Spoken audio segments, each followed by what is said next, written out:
Now we'll get into the seminar, and we'll welcome up our guest speaker, Dr. Max Hannibal. Thank you very much. All right, well, welcome. It's a pleasure to be here with you and Ava. And I am hailing all the way from Kabul. So not too far away. We did drive and we make it.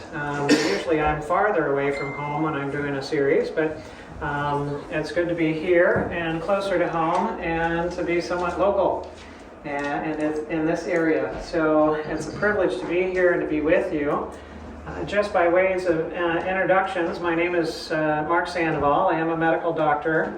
My background training is emergency medicine, lifestyle medicine, but I've also spent lots of time in counseling. And in fact, currently I'm not doing ER, and I have somewhat retired from lifestyle medicine, but I'm primarily focusing on counseling and helping individuals work through their struggles, their mental health challenges, relationship issues, and other things of that nature. And I think we've got a short rather than a long. There we go. I'll try a different pocket and see if that helps. And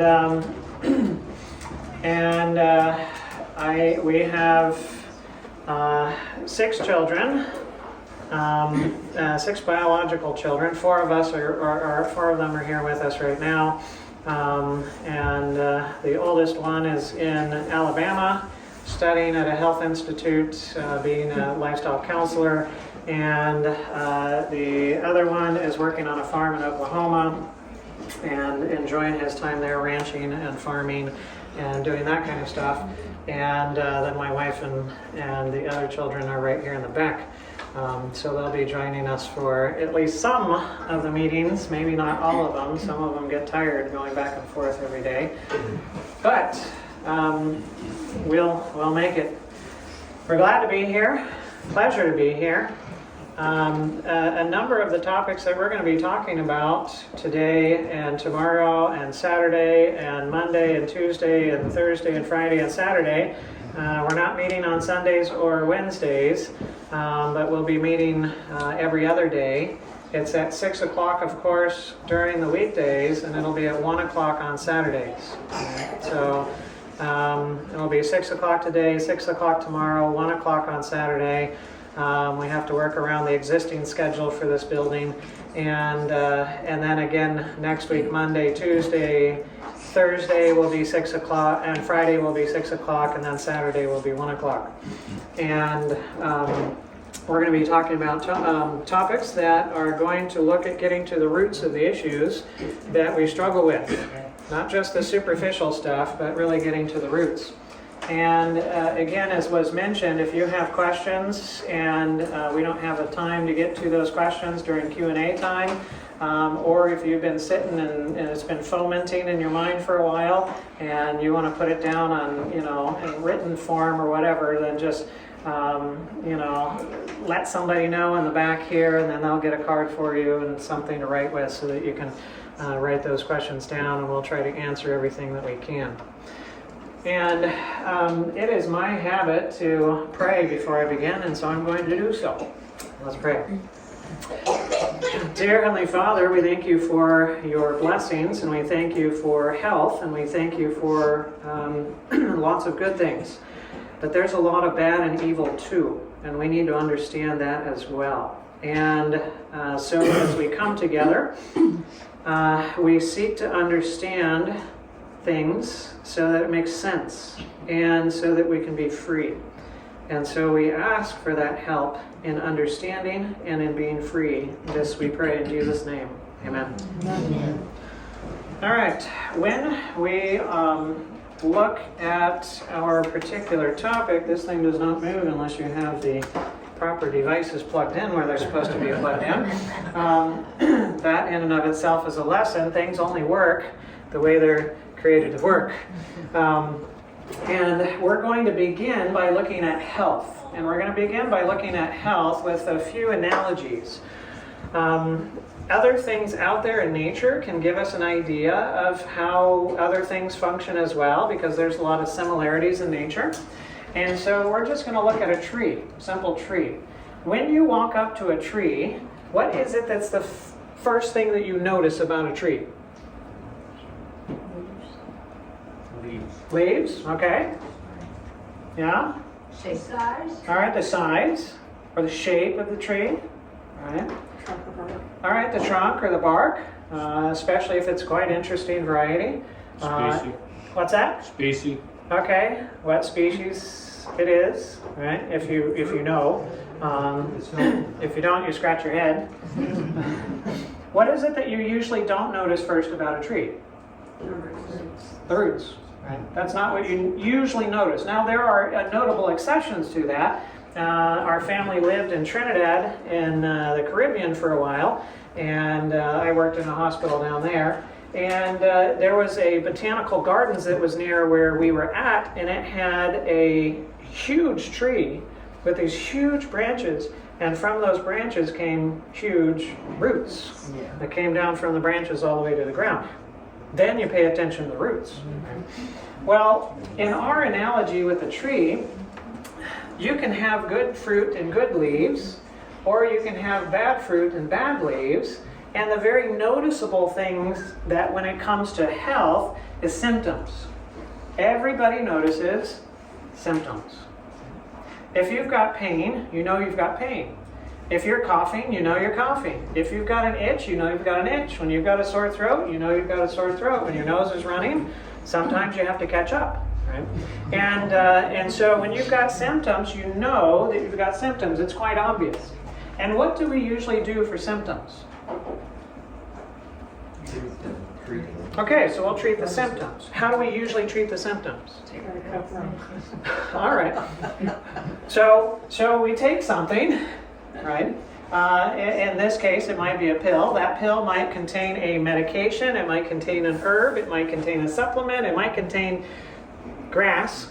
Who knows, right? It might be a placebo and sugar, which is not a placebo actually. And it might have something in there, and we take that in order to treat our symptoms.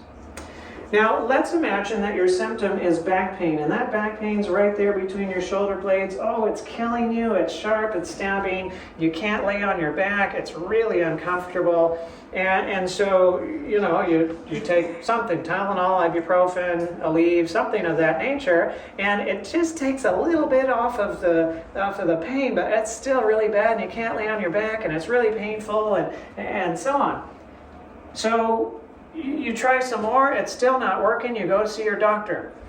Doctor gives you a prescription for a medication that's stronger, right? And so you take the stronger medication, and of course you keep taking the other one that you were taking too, because you want to double up because you're going to get this pain taken care of. And the pain still continues, it's better, not quite as bad, but it's still there.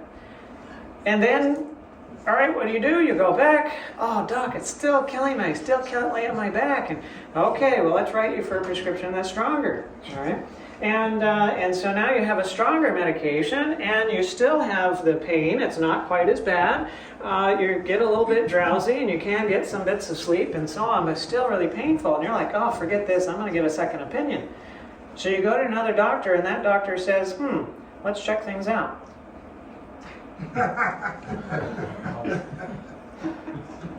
There's a reason you've got back pain. You got 4 minutes. You got a knife in your back. Actually, you got four really good friends. Right? So, did the pill take away the problem? No. Even if it would have taken away the pain so that you didn't have pain anymore and the symptom was gone, does that mean that it took care of the cause? No, it didn't take care of the cause.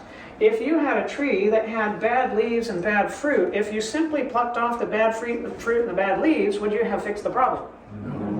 No, you wouldn't have. Because the problem lies deeper than that. Now, symptoms are a manifestation of something that is deeper. The manifestation is not the problem. It's not the problem. In fact, the manifestation can be part of the solution. For example, is this a problem? No. All right, a fire alarm is not a problem. What is the problem? The fire. The fire that's burning the house down is the problem, right? The fire alarm is not the problem. So if you have a fire alarm, your symptoms, going off because there's a fire, and your solution to the fire alarm, because you were, sleeping and wanting to get your rest and all that kind of stuff, and now it's waking you up, it's annoying, the alarm's going off, and you want to go back to sleep, so you get a pillow and put it over the fire alarm. And, well, you don't want to stand there holding it, so you get some duct tape, and you tape it in place, and now it's, instead of ring, and now you can go back to sleep. Great, you fixed the problem, right? No. No, not so much. Right? Not so much, right? Because the problem is not the fire alarm, the problem is not the symptoms, the problem is the thing that caused it. So we've got to get deeper. Do the fruit and the leaves grow by themselves? Nope. No, what do they grow on? Sap. Nutrients. Okay, so there's nutrients. How are the nutrients going to get to the fruit and the leaves? Roots.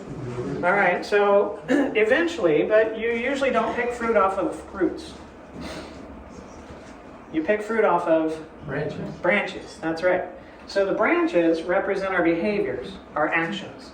These are very similar, everybody has the same behaviors and actions. Everybody's got to breathe, everybody's got to drink, everybody's got to eat, and so on. And those actions or those behaviors, if you have good behaviors, are they going to support good fruit and good leaves? Or bad fruit and bad leaves? Good support. Good fruit and good leaves. If you have bad behaviors, you think that's going to end up with good fruit and good leaves or bad fruit and bad leaves? Bad fruit and bad leaves. If you got bad branches, you're going to end up with bad fruit as well. So behaviors are important. What you breathe, what you drink, what you eat, how you do it, how often you do it, and so on. It's important. It is. But is it the end-all be-all? No. Because the branches don't even grow by themselves. What do the branches grow off of? The trunk. And the trunk represents our needs. You need what you need because you are what you are. Okay? You need what you need because you are what you are. If you were a rock, well, your needs would be a little different. If you were a salamander, your needs would be a little different than they are. If you were a frog, well, it'd be similar to the salamander, but just slightly different. The frog needs food, but the frog can live off of worms. Can you live off of worms?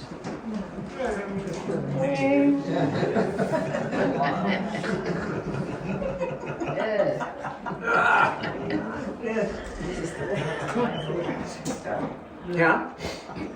Well, we found out the hard way that there's only certain birds that can survive off of worms. Because we had a certain species of bird where the babies were, well, actually somebody else, the bird had made a nest on somebody else's porch, and they found it abandoned, which wasn't abandoned, but anyways, they brought it to us, and so then we had birds, little babies that we had to feed, and the only thing we had available to us was a garden with lots of worms in it, and so we started feeding them worms. And then the little babies started dying. And so sad for the children and everything, and we're trying to figure out what's going on, and so we start looking online, and we realize most birds cannot handle worms because they have certain types of bacteria in them, and that will produce a toxin that will paralyze, and they'll paralyze and stop breathing and all that kind of stuff. And so we figured that out, and we quickly switched and started getting crickets and other things like that, and one of them made it. And we raised it and let it go and all that kind of stuff. It was nice. But so you couldn't survive off the worms either. Yes, you need food, but you need a certain type of food. So what you are determines what you need. And what do you need? Well, you need oxygen, you need water, you need food, you need sunlight, and so on. Why do you breathe? Stay alive. That's good. Stay alive. You breathe because you need oxygen. Why do you drink? Because you need water. Why do you eat? Because you need food, right? Your behaviors are there in order to supply what you need. Now, everything you need comes from where? Inside or from outside? Outside. From outside of you. So you need oxygen, but if the oxygen stays right there at your mouth and nose, are you going to live or die? Die. You're going to die.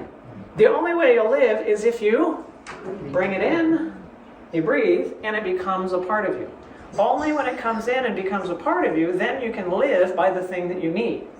It can't support your life if it's close. It can only support your life if it's inside. Okay? And the water, well, the water's outside of you, and you'll die if it stays right there at your lips. I mean, you can have nice and moist lips on the outside, but the rest of you is dead, because you're only going to live if you drink it and take it in, and then it becomes a part of you. So, can you change what you need? No, you can't change what you need. Now, you can think that you can change what you need, and you can think that you don't need oxygen anymore, but you'll find out really quickly that's not going to work. You can hold your breath all you want to, but guess what? You're going to pass out, and then you're going to start breathing again. And then you're going to wake up and go, oh, what happened? Well, you need oxygen, and you need water, and you need food, and you can't change that. You need what you need, and you need it in certain quantities, and so on. So, what if your behaviors do not match your needs? Is that going to end up with good fruit, good leaves, or bad fruit, bad leaves? It's going to end up with bad fruit and bad leaves. The only way you're going to end up with good fruit and good leaves is if your behaviors properly supply what you need. Right? And what you need cannot change, so if anything's going to change, it has to be what you do, right? How you behave in supplying that what you need. So you need oxygen. The oxygen is not going to blow into you. You've got to breathe. Right? You need water. The water's not going to squirt down you. You've got to drink. And you need food, and the food's not going to walk down your throat. If it does, that was not a good choice. And you must eat, right? You must eat. So everything first takes in what it needs. But what would happen if you kept everything you took? What would happen if every meal you had, you still have? And every drink you took, you still have. And every breath you brought in, you still have. How big would you be? We would not be having this meeting in this room, because not one of us would fit. So you take, but you then pass on almost everything that you took. And eventually, if you take the life cycle of an individual, you pass on everything that you took. Because you started as a little thing, and you end up as a dirty thing at the end. Right? Well, you know, decomposition and so on, and you become food for something else, like those worms that you can't eat, but they can eat you.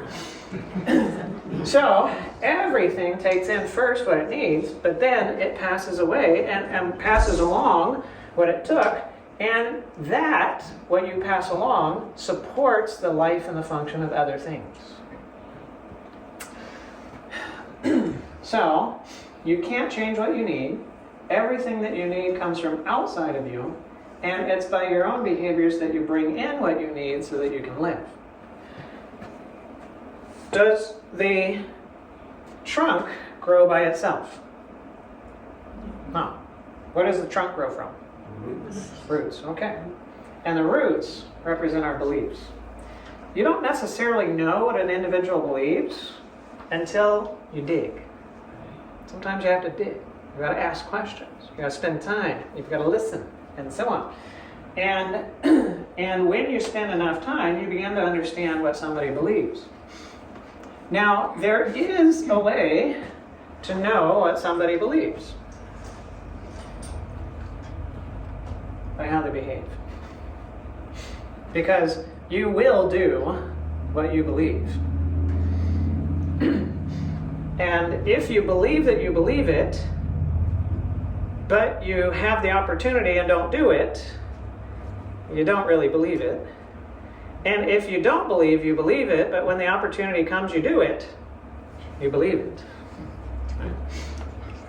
I'll let you think on that one. I believe that. What's that? I believe that. Yeah. So, let's say you believe that you need Dr. Pepper. If you believe that you need Dr. Pepper, what are you going to do? You're going to drink Dr. Pepper. It was my favorite soft drink when I was younger. Right? So you're going to drink Dr. Pepper. But do you actually need Dr. Pepper? No, you don't need Dr. Pepper. So if you believe you need it, but you don't need it, and you provide what you don't need, is that going to end up with good fruit and good leaves or bad fruit and bad leaves? Oh, it'll end up with bad fruit and bad leaves. Because if you supply what you don't need, well, the system's not going to work very well that way. If you pour diesel instead of water on the plant, well, I'm not sure how many of them are going to survive. I haven't met one yet. Especially when after you do that, then you light the lighter, Boy Scout juice, and you watch it go up in flames, right? So what you believe is very important because that directs what you do, and that supplies what you need. But this cannot change. That is like the fulcrum on a teeter-totter. Right? The fulcrum is the point that doesn't move. Everything else moves around it. That point that doesn't move is your needs. That's fixed. So the beliefs are only going to do you really good if the beliefs match the needs.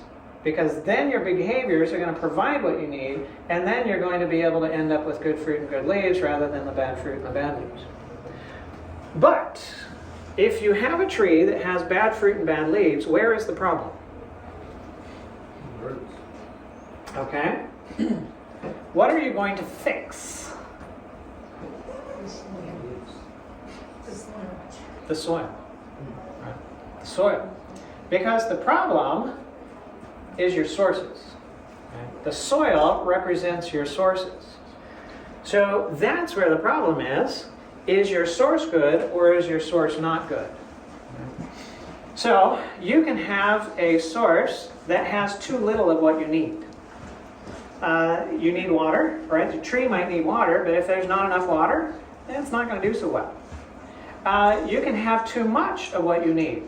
Waterlogged, and it's not going to do so well either unless it's one of those cypress trees and so on. And if you have the wrong stuff, it's not going to work so well either. Again, diesel, oil, other things of that nature, that the tree's not going to work off of that. You've got to have the right stuff. So if you've got too little, if you've got too much, if you've got the wrong stuff, then you're going to end up with problems, and that's going to manifest in bad fruit and bad leaves. And if all you do is pluck off the bad fruit and bad leaves by treating the symptoms, then you haven't fixed the cause. Haven't gotten to the cause. How many here do not need love?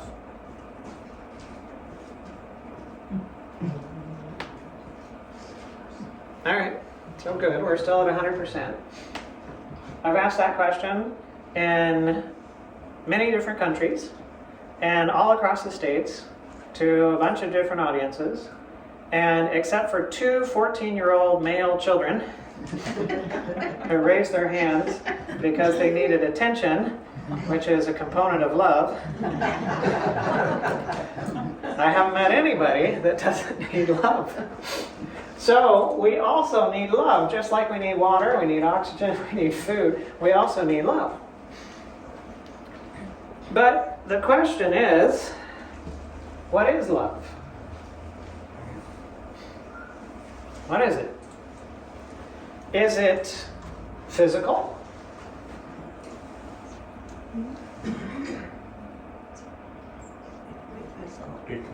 Well, it has physical components, right?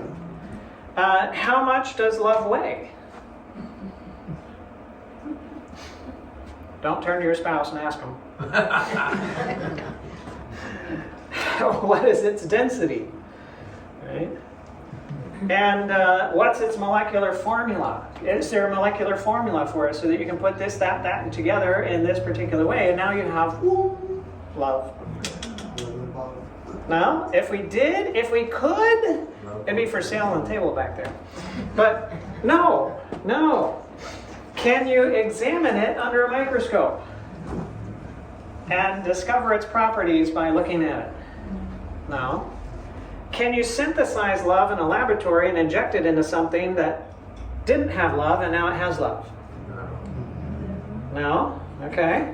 So can you extract it from something until that thing that had love now doesn't have love?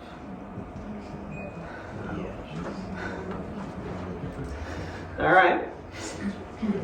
So, what needs love? Does your chair need love?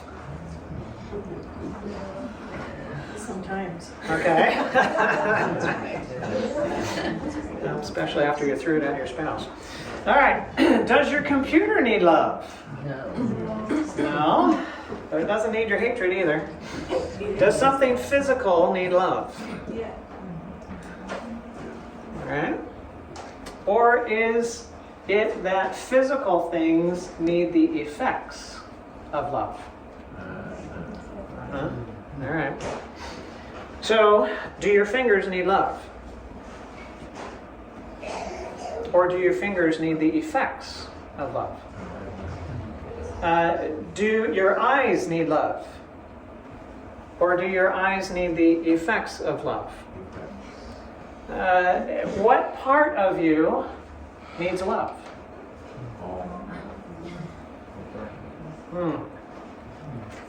And how do you bring in the love that you need? So these are all questions that we need to consider.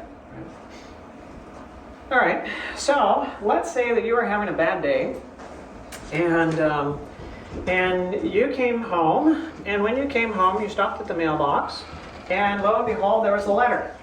And it was this kind of letter.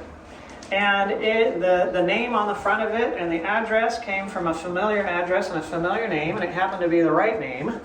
And you open it up, and it says, well, hey, I've been thinking about you and can't get you off my mind, and thinking about the last time that we were together, and looking forward to, spending more time together in the future, and yada, yada, yada, and so on and so forth. And then it's signed love, so-and-so, XOXO, and so on. So how do you feel after reading the letter? Right? It's the right person. It's not the used car salesman downtown. It's the right person. How do you feel? Yeah. Don't you feel loved? Yeah. Well, how much love was in the glue of the envelope? Any love in the stamp? Any love in the paper? What about the ink? It was a message. Okay. So, nothing in that letter, nothing in that actually had the substance love in it. But you know what that letter contained?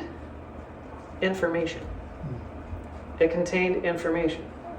Because you have been taught that this symbol means this thing, and this symbol means that thing, and this letter, and so on and so forth, and this number of symbols together means this word, and this word has this meaning, and these words put together has this meaning, and this group of words put together has this meaning. And what you did is you took the information, you interpreted it to mean love.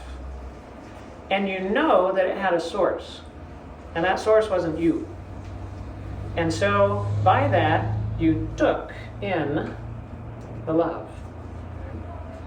So, what is the action that brings in love? It's actually thinking. Love is brought in as a process of thinking, a process of thought. And so just as you need to breathe to bring in your oxygen, just as you need to drink to bring in your water, just as you need to eat to bring in the food that you need, so there is a thinking that brings in the love that you need. And you can breathe badly and things don't go so well. You can breathe really shallow breathe not very often, and so on, and things will just not go so well. And you can eat really poorly, and things cannot go so well. And you can think not so well, and things will not go so well. Because you're missing out on things that you need. Now, what if, we're talking about sources now, what if you believe that you need love from people? Well, then what are you going to do? Chase people. That's right, you're going to chase people. Right? You're going to plant your roots in people. Have you ever met a person that could meet your needs? Yeah. Me either. Sorry, honey. I can't meet hers either. We tried. Didn't work. So, yes, there's going to be some problems if we think we need love from another person, and we're going to be fulfilled by getting that love from another person. Because guess what? Do they need love or do they not need love? They need it too. So we're going to them to get something that they need as well. It's like going to another person to get my oxygen. Is that going to work very well? No. If I go to another person to get my water, is that going to work very well? And to get my food, they're not going to be really happy with me. Right? It's called cannibalism. Right? So, all right. We're not going to tie this loose end right now. We're going to move on. Because cliffhangers are good for us at times. All right, so everything that functions is governed by law. There are laws that govern everything that functions and how it functions. And laws that govern function are unchangeable. You think about things like gravity. If I want to go over here and test gravity and I jump off of a chair over here, am I going to fall up or down? I'm going to fall down. And if I go over here and I get on the table and I jump off, am I going to fall up or down? Down. And if I try it 3,000 times in multiple locations, which way am I going to fall? Down. And I'm going to find out that the higher I go, Harder sure. yep, oh, it might be fun coming down until you stop at the bottom. And then it's not so fun anymore. Right? So the laws that govern function are unchangeable, and proper function is only maintained by staying within the confines of the law that governs the function of whatever that thing is. And dysfunction is the result of going outside of the law. So there is a fundamental law by which we all operate. And that fundamental law has two components to it. The first component is that nothing exists or functions from itself. Nothing exists or functions from itself. That is that all things are dependent upon stuff outside of itself. You need oxygen, you need water, you need food, you need power, you need love, you need all this. So you're dependent upon resources that are outside of yourself in order for you to function and live. And that's true for everything that lives, and it's true for even things that don't live but still function. I mean, even a rock is dependent upon stuff outside of itself, right? It is dependent upon heat. Right? It's dependent on an environment. It's dependent on a particular pressure and a particular temperature and so on. You get that temperature too high, guess what? Well, now you have lava. Right? And so on. Right? And if you get it higher, you can even vaporize rock if you get the temperature high enough. Right? But also, nothing exists or functions for itself. That means that everything is going to pass on the power or the resources or other things by which it functions to other things, and other things are going to take that which was passed on and live by it and function by it as well. And this is how everything functions. This is how everything operates. This is the fundamental law. Nothing exists or functions from itself, and nothing exists or functions for itself. That means that everything takes to give. That's right. Everything takes to give. And from this fundamental law, we get other fundamentals like thermodynamics. which tell us that all energy necessary for a system to function must come from outside. Right? So if you got power, in order to function, that power comes from outside, it doesn't come from inside. You can't function if it's just coming from inside forever. You might have a battery that has some stored, but once that storage is used up, nothing else is going until you get some more power from the outside. And from this fundamental law comes things like cause and effect, where every effect must have a cause, and every cause produces an effect. Why? Because the effect can't produce itself. It's dependent upon power and resources outside of itself to function, and where that comes from, that's where the cause comes from. And this taking to give is what I call the law of life. Taking to give, the fundamental law of nature. And so everything functions by law to take to give. And this has implications for our health, which we're talking about tonight. But this will have very specific implications when it comes to our mental health, which we'll start talking about tomorrow and through the rest of the week, and relationships and so on. This is going to be comprehensive.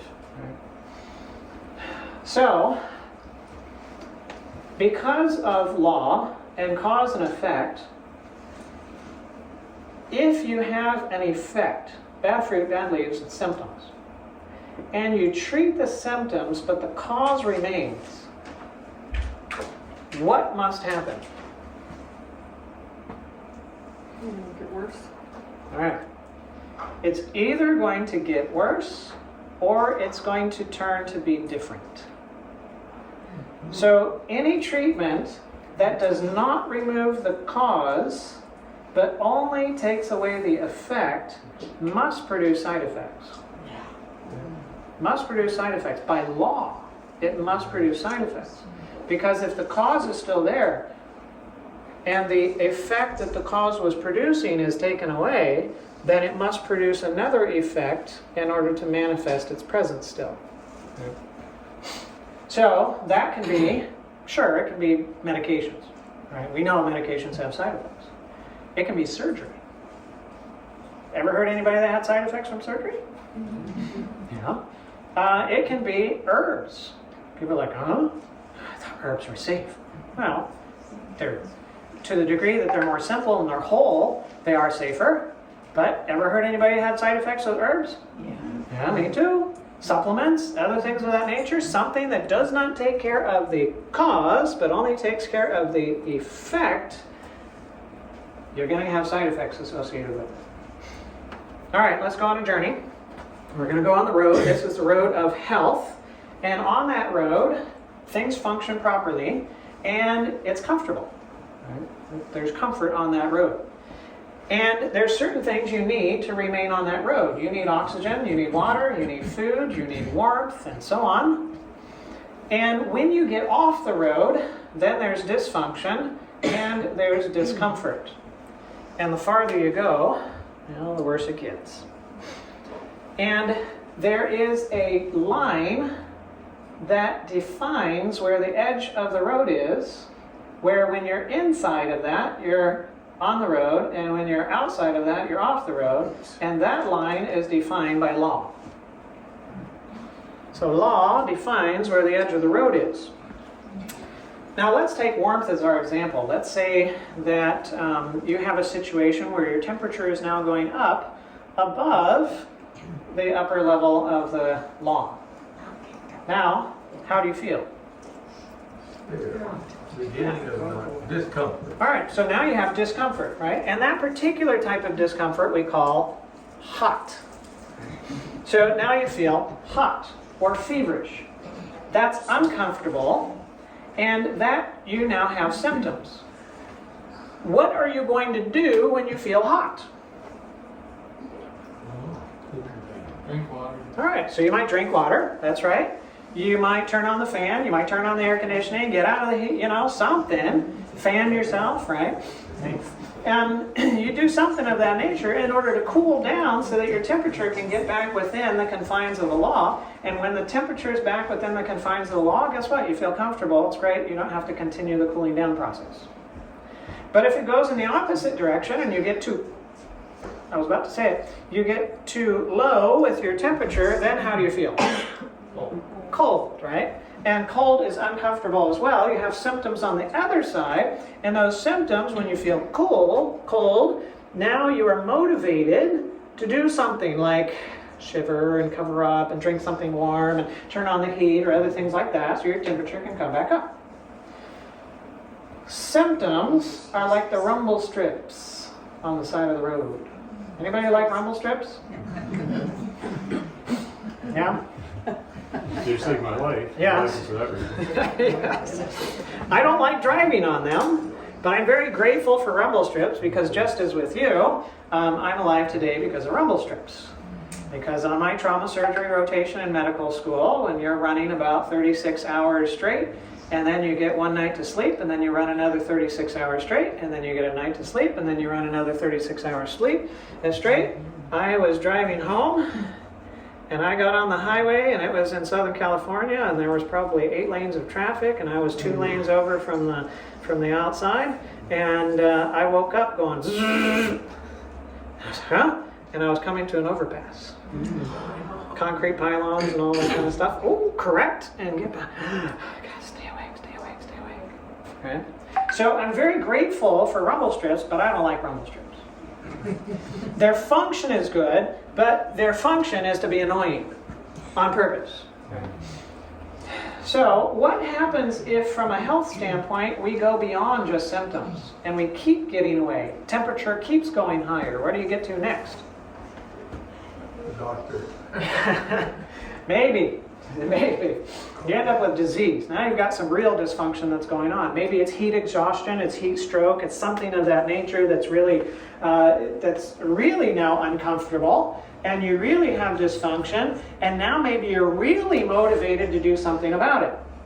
One of my colleagues, he was in the military for a while, and he was part of the team that helped to take care of the military recruits who would pass out on their long marches and everything like that with their full fatigues and their packs, 50-pound packs and everything like that, in the South with high humidity and high temperatures.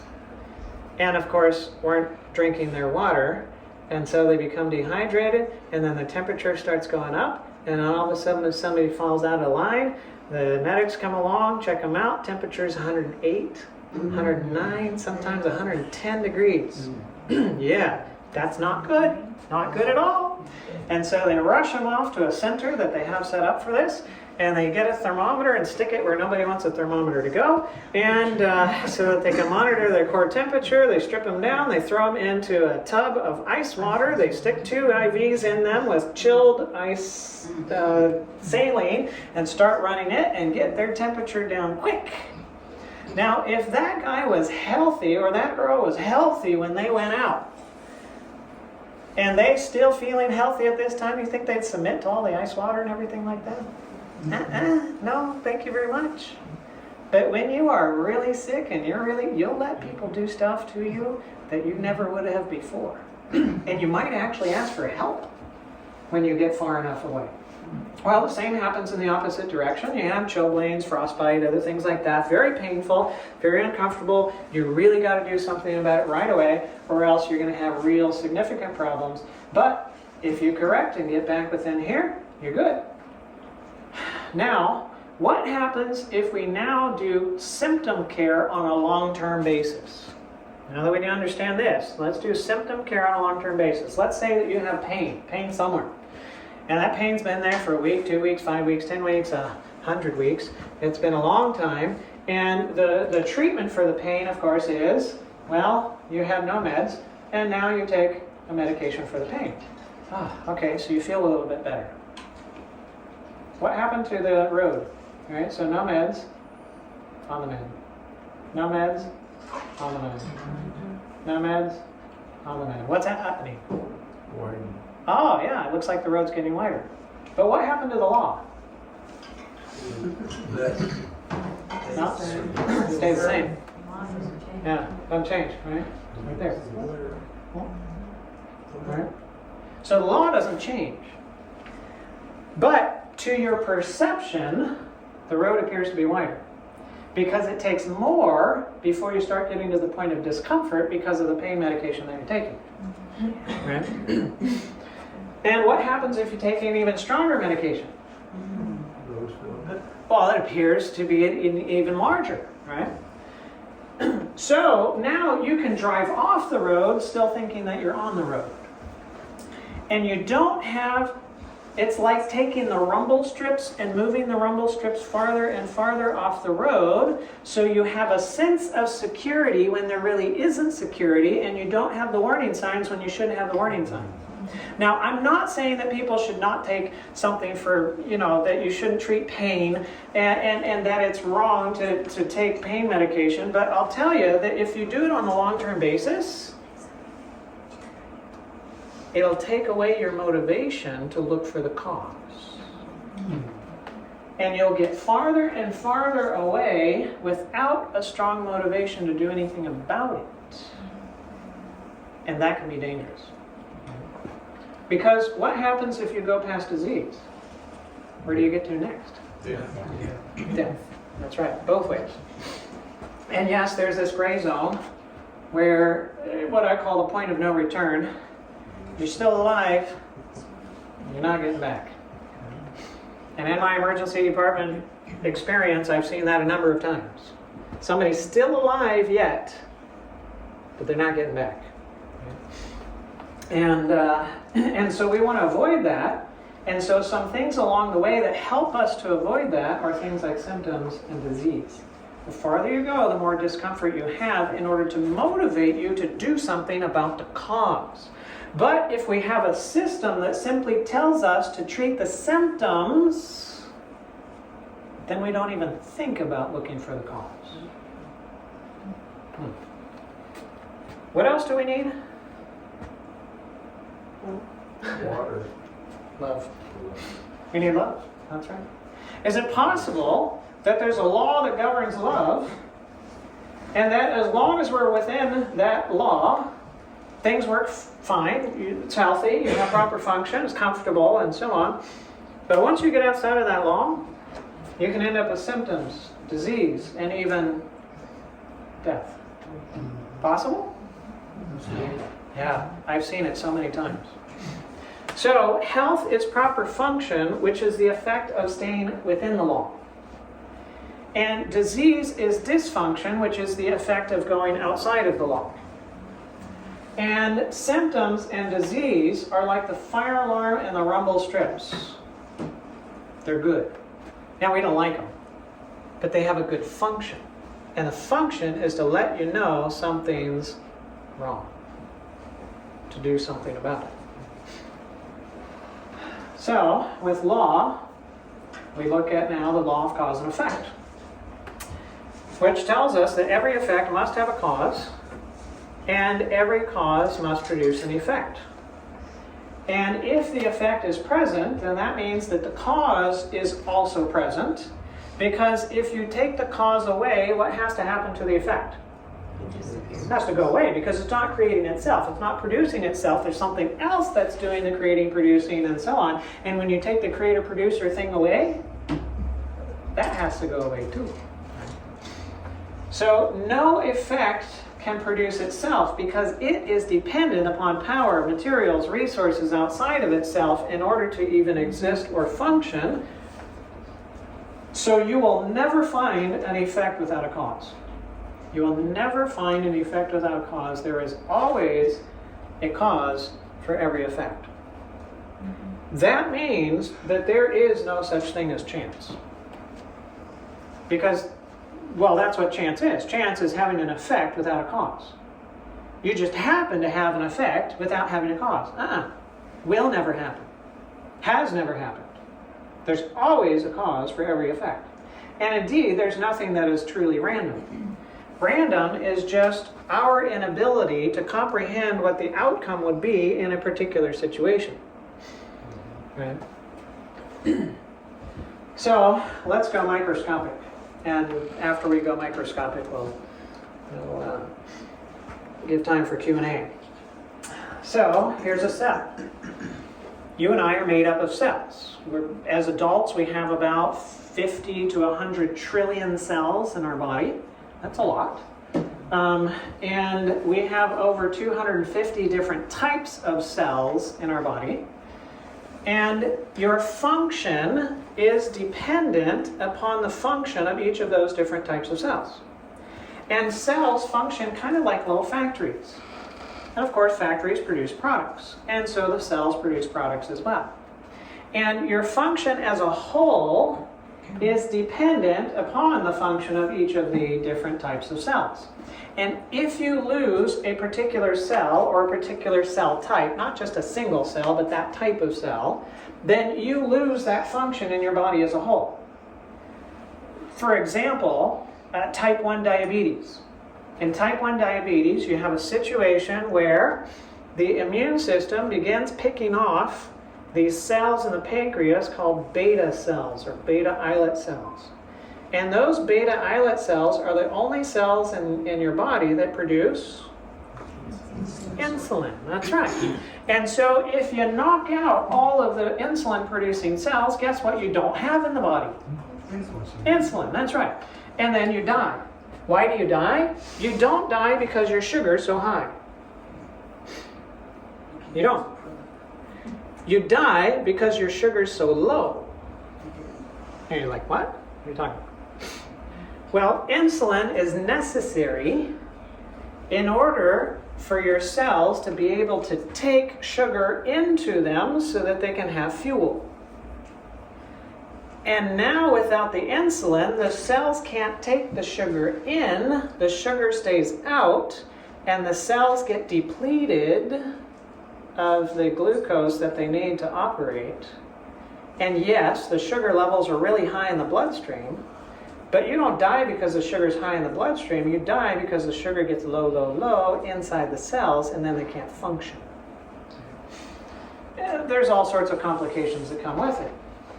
But the cause, whatever the cause may be, will immediately begin to produce an effect. So let's say type 1 diabetes. The cause for type 1 diabetes comes to you right now. Well, it will start producing an effect right now. Right? But it may take time for the effect to get large enough for you to actually notice it.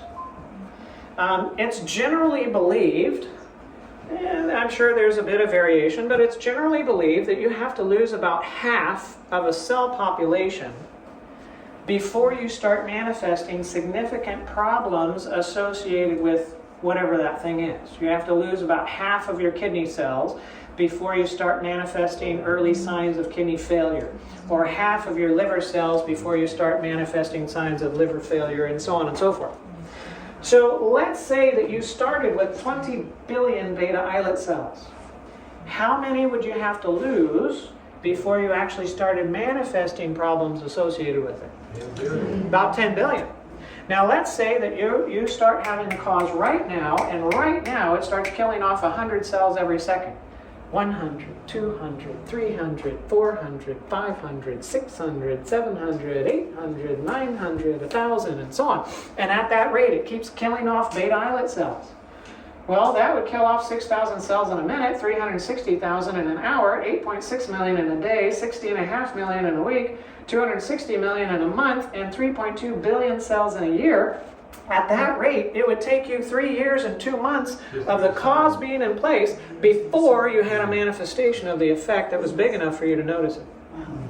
But the entire time, the cause was there and the effect was being produced. It just wasn't big enough for you to see.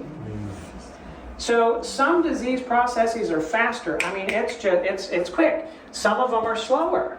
Some it might be seconds, minutes, or hours between the cause being there and the manifestation being big enough for you to notice it. Others, it might be years or even decades. Type 2 diabetes, they estimate, is in place at least for 10 years. I mean, the process is usually in place at least for 10 years before an individual starts really manifesting problems with diabetes. So it can be a while, but this next slide is important. It's a really important one. Because if you want to know what the cause is, the cause has to meet this criteria. The cause must be in place before the effect was noticed. So I'm always interested, when I'm talking to patients, and my clients and so on, I'm always interested, when was the first symptom you had? So how old were you? Or when was that first symptom that you had? Why? Because I know that the cause had to be there before that time. And if there's anything that comes in their life after that time, that's not the cause. Can't be the cause. Because the cause had to be there before the very first symptom. Now, I don't know how long before exactly, but I know that it had to be before. And I also know that if the effect is still present, then that means the cause is also present. Right? As long as the effect is a process, and disease is a process. So as long as the disease is still there, then the cause is still there. So when I'm looking for the cause, I need something in the life of the individual that was there before they had their first symptom, and it is still there now, as long as the disease process is still going on. That's what you're looking for. Well, what if it was a chemical exposure, a one-time thing? Okay, what if it was a chemical exposure and a one-time thing? If it was a chemical exposure and a one-time thing, then you would not have a continual process. Now, you can have injury. For example, you can cut off an arm, or you can burn it in acid, or you can have a chemical exposure to acid or other things like that. And you can have a damage that then comes to a point where you can't fix it or heal it anymore, like cutting off your arm. We're not like salamanders and growing an extra arm. So you will have that permanent effect, but the effect is not a process, right? It doesn't continue to be a process. Once that healing is over, no, you don't have an arm anymore, and yes, that effect is permanent, but you don't have a continuing process going on. If after you cut the arm off and now there's a continuing process, there's something else that's there as the cause. So if the cause is removed, the effect must begin to go away. Now, it might not go away right away because it might have been a process in the development, and it can be a process and it's going away. I used to work at a lifestyle center in Alabama called Uchee Pines Institute, and I just got a message from our lifestyle center administrator. And he sent this through. It's always great to get these stories. We had a guest with stage 4 esophageal cancer with metastases to the spine 5 months ago. Just got a report today, 5 months later, cancer-free. Yep. Only did the lifestyle plan, kept up with the strawberries in the diet. And another one we had recently, stage 3 colon cancer, primary tumors completely disappeared on follow-up imaging at the end of the session. So, yeah, it's great. Once you get to the cause, then the effect begins to go away. Now, everything, again, functions according to that fundamental law. Taking to give, including your cells. So your cells must take resources and they must take power in order to function. Just like an engine requires fuel and something to ignite the fuel. Now, if it's a gasoline system, then you're going to have gasoline as a fuel and a spark plug. And if it's a diesel system, well, you're going to have diesel, and then the ignition is really going to be compression. But that compression has to have something of an electrical nature behind it to get it to compress, so that it'll ignite. So there's always something of a power nature and always something as a fuel nature that it needs, and that's true for living systems too. And so it's the cell that brings in the resources and the power that it needs, but it does so, everything takes to give, right? So it then produces things. The cell produces from what it takes. And it might produce enzymes, it might produce hormones or autocrines, paracrines, cell signaling molecules, cell adhesion molecules, all sorts of stuff that it can produce for the benefit of something else. And the fuel or the raw materials for the cells is your oxygen, it's your water, it's your nutrients. These are chemicals. Chemicals function as the fuel for the cells. Right? And that fuel has to come in from the outside, and it comes in through particular systems. So oxygen, of course, is going to come in through your respiratory system.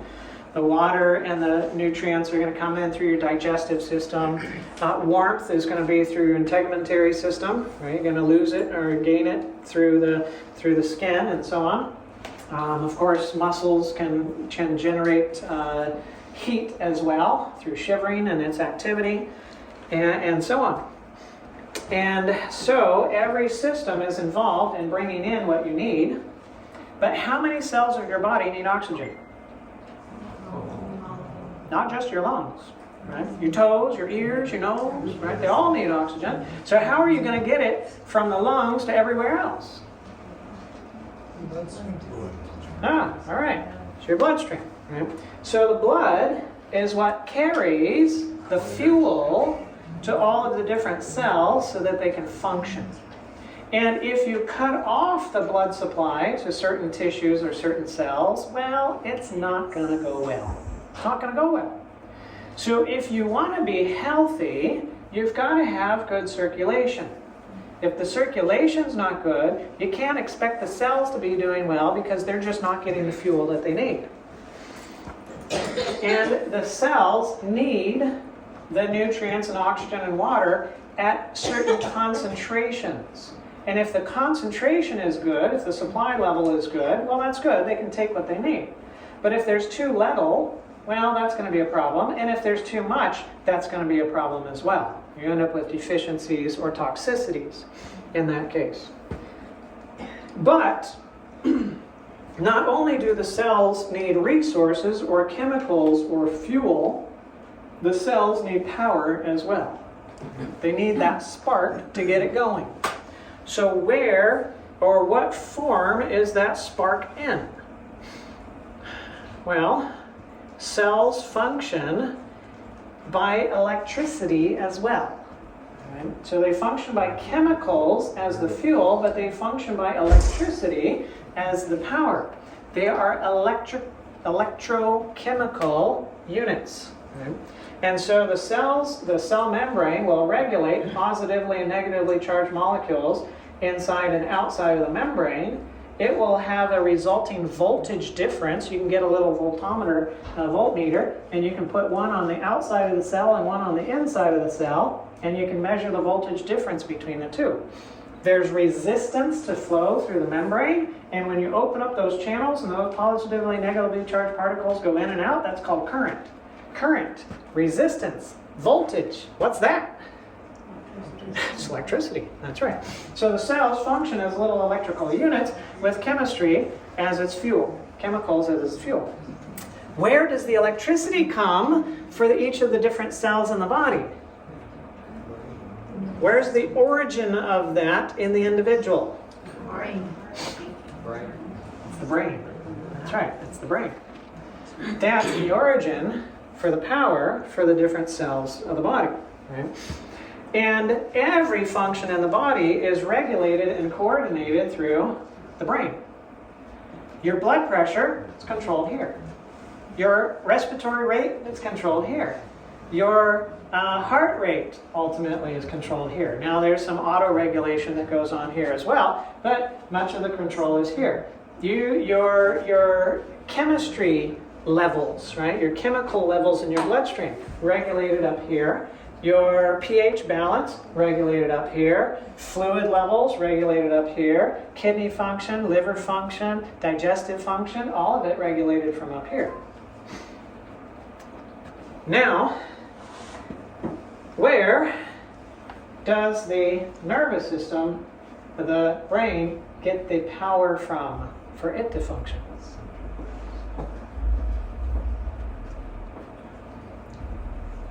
So the laws of thermodynamics tell us that all energy necessary for a system to function must come from where? Outside that system. So the power necessary for the nervous system to function must come from outside the nervous system. Where does that come from? Well, some people say food or nutrients or other things. No, that's the fuel. Where does the spark come from? Creator. Okay. It comes from spiritual information. It comes from spiritual information. You see, love is a spiritual information. And love is a power. And that spiritual information, you and I, yeah, we're physical, but we also have a spiritual component as well. And we call that the spirit, right? It's like a computer. A computer has hardware and it's got software. And hardware is not software and software is not hardware. But if you just have software, you got nothing. And if you just have hardware, well, it's not going to function. You have to have something to drive or run the hardware, and that's what the software does. And if you separate the two, you've got nothing that functions. They only function when they come together. But when they come together, software has its components of function and hardware have its components of function as well. And if you take a sledgehammer to the hardware, well, guess what? The whole system's not going to function very well. Even though the sledgehammer didn't damage the software, well, he's still not going to have a functional computer. And so, yes, you can damage the body by physical things, and you can destroy the whole individual from that standpoint. But you have a body and you have a spirit, and they only function when they come together. But the spirit has its components of function, and the body has its components of function. And the spirit is in the lead. So that spiritual information, which you can't weigh and doesn't have a chemical equation, and you don't have a density, and you can't measure it under a microscope or anything of that nature, is brought in by the spirit, and that is made available to then the brain, the cortex of the brain, which then takes in that power. And of course, you know from physics that power, when it goes from one thing to another, it changes its form, but it doesn't change the fact that it's power. You might go from potential energy to kinetic energy. You might go from hydro and gravity to electricity and so on and so forth, but it's still power. And so the power is made available to the cortex, which takes it in, passes it down the nerves. They then release chemicals that the cells take in, and that regulates the control of the cells and how they function. This is the mind. The mind is not just the brain. The brain itself cannot think. It's the brain and the spirit together, which is the mind, that can think. And what information does the mind need to function properly? Information of the law. Okay. So it needs to be according to the law. How does the mind process information? Well, you process information based upon two alternatives. It's either truth or it's error. That's how we view and we process information, either as truth or as error. And when that information comes to the mind, there's an evaluation process. And at the end of the evaluation process, we either believe it to be truth, and if we do, or we believe it to be an error or a lie. Everything that we believe to be the truth, we accept and we take in. And everything that we believe to be a lie or an error, we reject. We don't take it in. That's the evaluation process that happens in an individual. But the question is, what is needed in order to do this evaluation process at all? If you're going to evaluate anything, what do you need? You have to have a standard. You have to have a standard by which you evaluate. So you've got to take something as the standard by which you then measure other things against to say, okay, does it fit, does it not fit? And if you have a bad standard, what you're going to do is take truth, believe it to be a lie, and reject it, take errors and believe it to be truth and accept it. And you'll be completely wrong. But what will you think you are? Right. Completely right. Because you're accepting everything you believe to be truth. And you're rejecting everything you believe to be a lie. Now, if you have a mixed standard, then you're going to end up with a mixed result, where you take some truth and believe it as truth and accept it, and other truth and believe it to be a lie and reject it, and you're going to take some error and believe it to be the truth and accept it, and other error to believe it to be a lie and reject it. Double-minded man is unstable. So you're going to be partially wrong, but what will you think about yourself? You're right. You're perfectly right. That's right. Only if you have a perfect standard will you then take all truth as truth and accept it, and all lies or error as lies and reject it. And then you actually would be correct, and you would think you were correct. So the one who's completely wrong thinks that they're right. The one that's completely right thinks that they're right. The one that thinks that is partially right and partially wrong thinks that they're correct. Welcome to relationships. Holy, holy. Help us, Jesus. Welcome to relationships. So that spiritual information that we function by correctly is truth. And when truth is what the Spirit takes in and makes available to the body through this process, it will result in proper control of the function of the cells and tissues and organs and so on through this pathway of the mind. But if the foundation of that spiritual information is error, and that is what the Spirit takes in, believing that it's the truth, and that is what's made available to the brain and through the nervous system to the different cells of the body, then that's going to result in dysfunction. That'll result in dysfunction. So through this pathway of the mind, you can end up with all sorts of chaos happening in the body. All sorts of chaos happening in the body because of what's happening in the mind through this pathway. Now, this is not the only way that the body can end up dysfunctional. It's not the only way. Tomorrow, we're going to tease that apart and say, okay, well, how do you know whether it's one or the other? And we're going to go there. We're going to look at the deceptions of healthcare and so on, and whatever. So, again, if we've got symptoms, that's not the problem. That's not the problem. The problem is much deeper than that. So we've got to look at our sources. We've got to understand what we believe, because that will affect how we behave. Our needs will never change. That's governed by law, and that doesn't change. So, if we're ever going to be healthy, well, and so on, and we're talking physical health tonight, but we're going to be talking mental health, and we're going to be talking relationships and so on later as we get through to tomorrow and Saturday and so on. And believe me, we're going to get deep. We're going to get deep. We need to understand how we function, because if we don't understand that, we're never going to understand how to cooperate in the process of regaining function of what we've lost.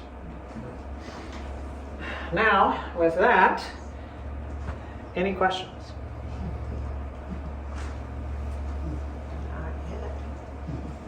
Yes. I don't have a question, I have a comment. Okay. I'm a cancer survivor, and when I first went to my oncologist, I had a specific question: what caused this type of cancer? And his words were, I don't know. I don't have a crystal ball. I don't know. And I'm thinking, I know cause to effect. I got to find the cause. Mm-hmm. And after a lot of research, we think we found it, but he just didn't have a clue. Yeah. It was like, we don't know, it just happened. Right. Yes. No. Doctors don't know the cause of disease. They don't. So how do you correct something that you don't know the cause of? Practice medicine. Yes. It's the practice. Keep practicing. It's the practice of You medicine. never get it right. That's right. Right. So, yes.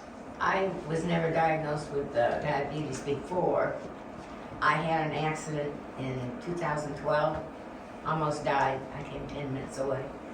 And this past year, I've been awfully tired. We always thought, well, maybe it's just, from the accident, still trying to catch up, which was dumb. But anyway, I went to the doctor. They drew blood. They said, you've got stage 2. Mm-hmm. Diabetes. Type 2 diabetes, yeah. So I said, what do we do about it?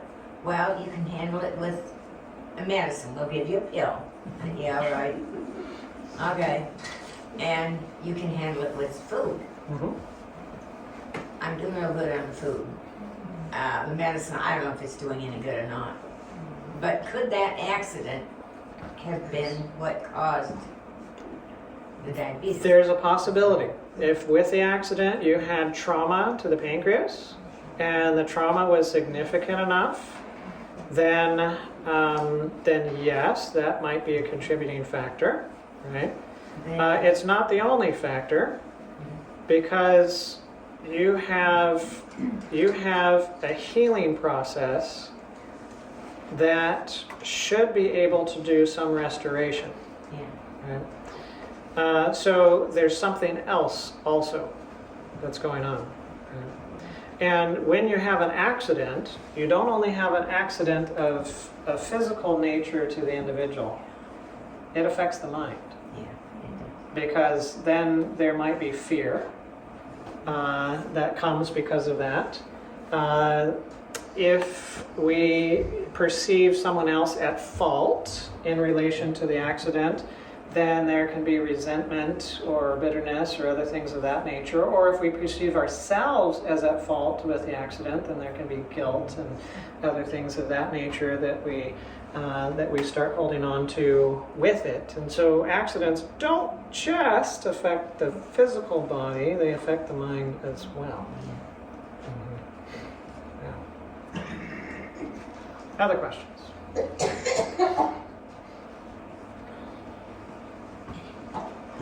All right.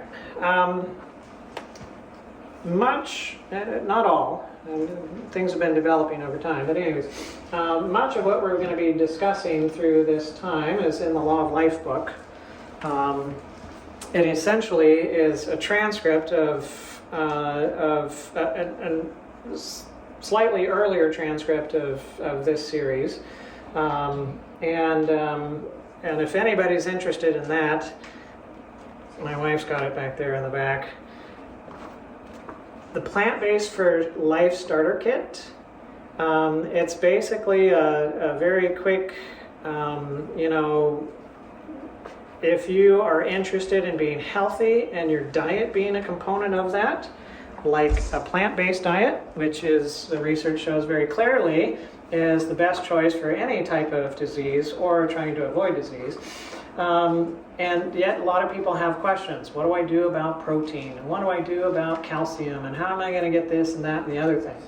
Well, the Plant-Based for Life Starter Kit answers those questions, talks about what's available in the food that you eat. And then towards the back of it, my wife and I were trying to plan for individuals that have a busy schedule. They don't necessarily have all of the time to cook and prepare and do all of that kind of stuff. And so we put together basically a 2-week health maintenance plan with menu and all of that kind of stuff, with all the recipes in the back as well, of different plant-based dishes.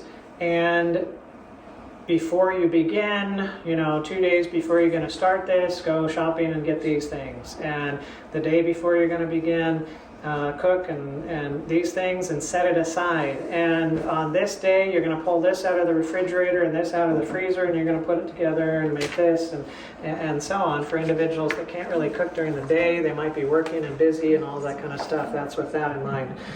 So if you're interested in that, it's in the back, and I can't remember. And then, of course, the girls have made all sorts of stuff. Salves and lotions and lip balm and